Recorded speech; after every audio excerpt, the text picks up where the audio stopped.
Hi. Hello. I was trying to think of a bonus video because I film one video a week that I don't plan at all. I just film it. So last week's bonus video that I filmed was like a movie roundup of things I'd watched recently and recommendations for things you might want to watch because of everything that's going on with COVID-19. And I was thinking, what could I film this week? And I feel like that's probably what I'm going to do. I'm going to do things along that line that are just about what can you do to alleviate the utter boredom. This week, I'm going to talk about all my favourite YouTubers and basically be like, here's the people I like, why don't you check them out? And it's just a fun video where I can just talk about whoever I want. And it's a positive video. It's a great video. Now, Drag Race is on, so I'm going to talk about some Drag Race reviewers and Drag Race related channels that I think you should check out. And also, even if you don't watch Drag Race, just check out some of their videos. They're quite fun. Have to start with Jimmy Pink, who is probably the most meaningful YouTuber in my life. I've been watching her for over 3 years now. I started watching her when she reviewed the first episode of Dragula, and she was, I think, the OG Dragula reviewer, or like one of the first, basically.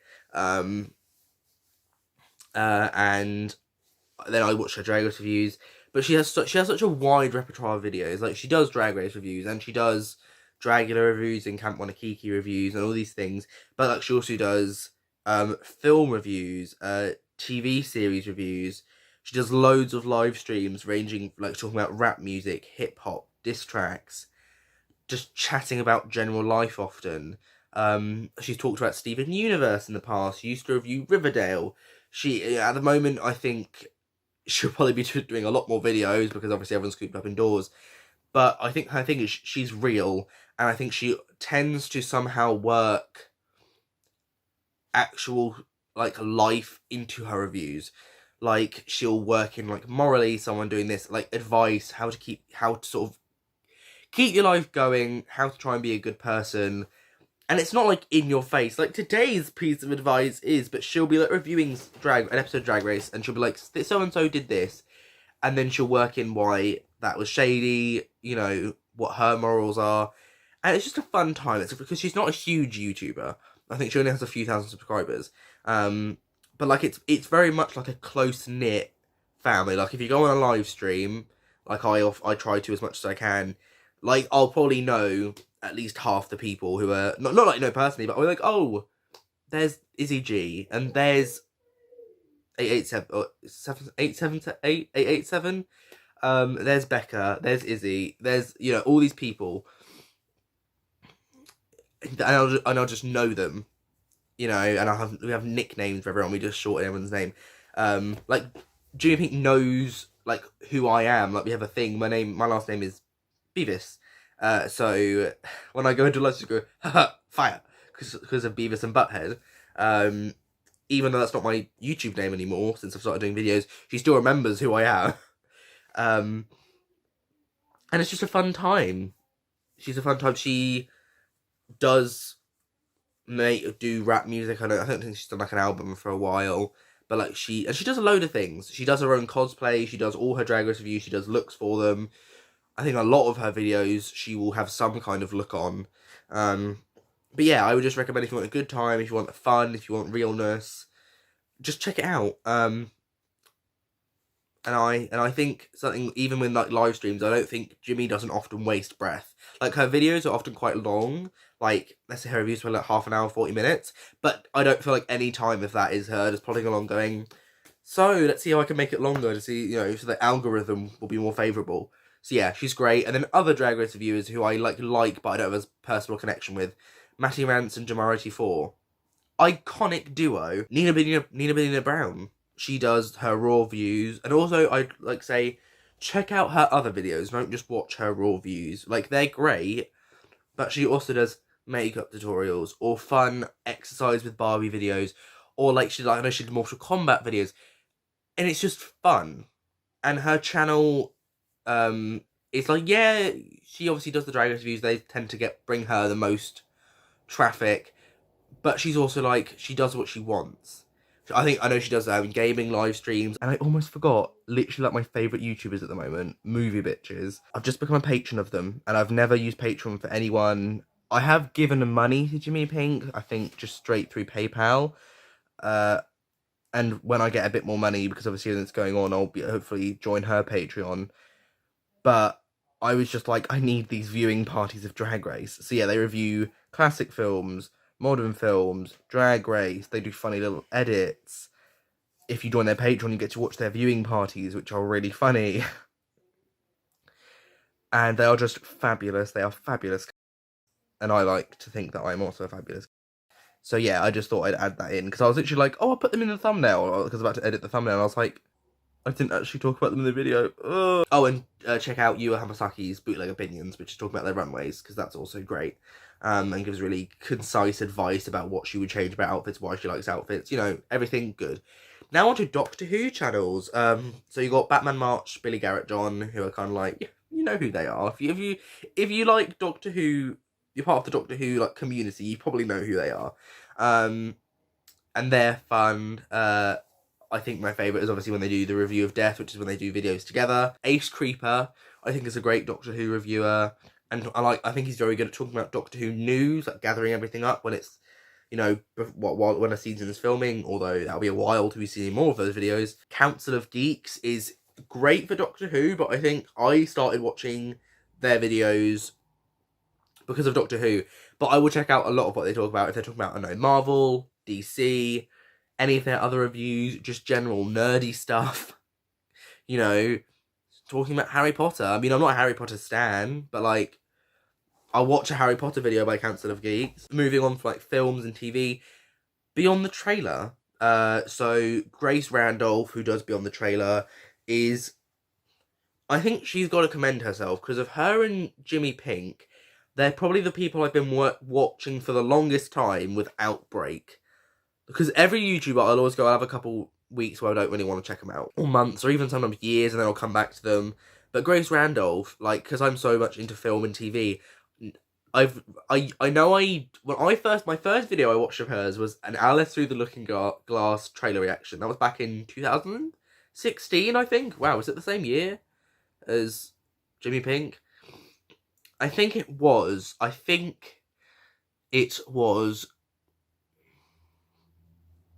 2016 that film came out. But whenever that was, and I think I watched her for a little while, then I had like a break from her. But I would say for the last year, maybe 2 years, for the last year or two, it's been consistent. I haven't really stopped watching her because she makes so much content, first of all. But also because she covers everything. She does reviews, she does general news about topics, about casting, about all these things.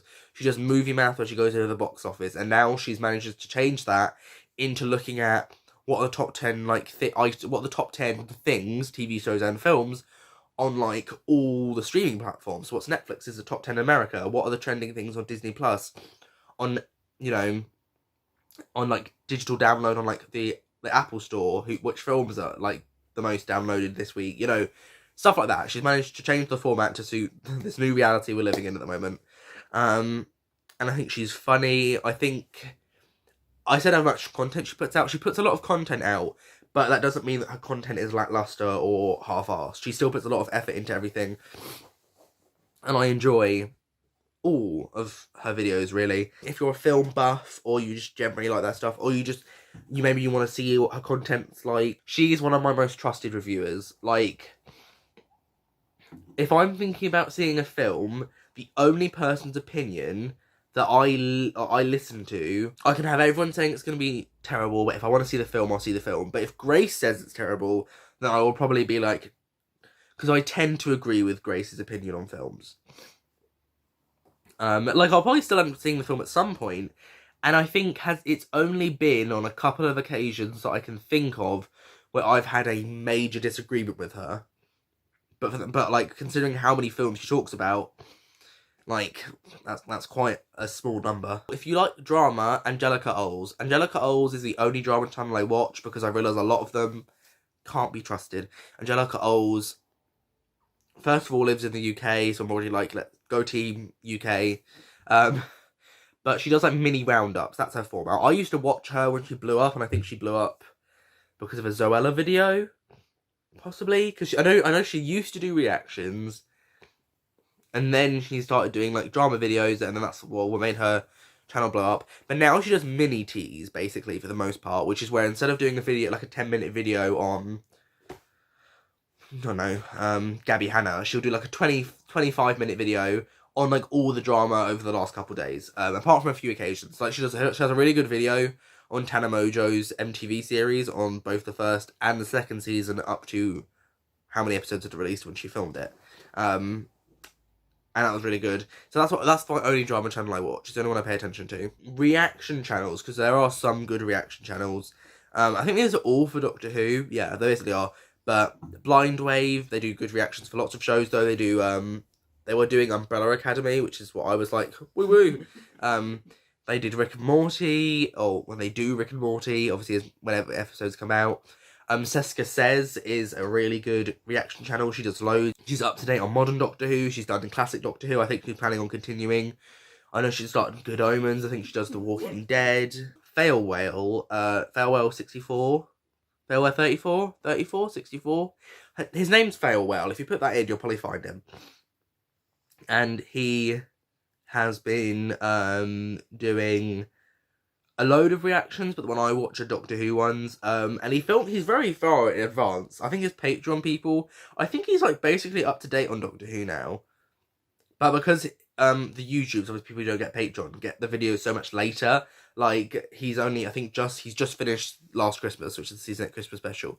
But that's a good, I think his reactions are really good. And he pauses it a lot, which I actually like. I like when reactors pause to talk about things.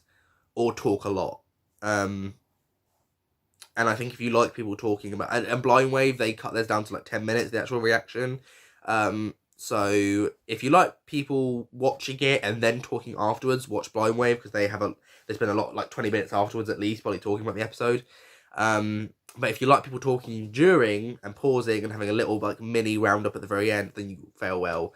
And then Seska, she also does, I think, roundups after she's done the reaction. But I don't think she pauses. She's very reactionary. I think she's very reactionary, and then she gets her thoughts across once she's finished reacting to it. Jenna Marbles and Julian Solomita. Like, you already know who those people are, especially Jenna. I feel like most people know Julian as well, to be honest, but if you didn't, she has a boyfriend called Julian, and they're hilarious, and I live for their content, and I'm very glad that they do all their content basically in their house, because it means their content will not be impeded by what's going on. If you quite like gaming, Daz Games as well, I really like those videos. And he does reaction videos as well, but I feel like there was a long period of time where he did so many reaction videos, and there wasn't an awful lot of actual gaming. And I think people used to like also make a joke out of it, like, yeah, Daz Games, another reaction video, which also is like, let him do what he wants, it's his channel. But right now I think he has got a really good balance between reactions, and he also does a lot of gaming videos, often horror games. He does a lot of like those like horror demos that people make that only take about 20 minutes to play. Oh, I almost forgot again. Oh my god, Juno Birch. A very recent discovery for me. I only started watching her like a couple weeks ago, but iconic, stunning and iconic. She does basically just Sims videos, but they're so funny. They're so funny, and she has done like a Jennifer Coolidge video, which she's very good at her Jennifer Coolidge accent and just general American accents. And I think not only will her amount of videos she's making probably increase over the next couple of weeks, but I think she might start doing other things than just Sims Let's Plays, Sims videos, because she's very adamant that Sims 2 is the best one, which of what I've seen actually does seem to be true. I mean, I never played Sims 1. I played Sims 4 and I thought it was a bit boring. I only played it around my friend's house, and I was like, this is shit. And Sims 2 looks really fun. I don't even remember Sims 3. Like, I feel like I always forget Sims 3 even existed. Anyway, enough talking. So I hope you guys can maybe check out any of these YouTubers. Just give them a little check out, look at them, see if you like their content. I feel like I've put enough people. So yeah, hope you enjoyed. If you did, like, subscribe, hit the bell. Oh, there we go.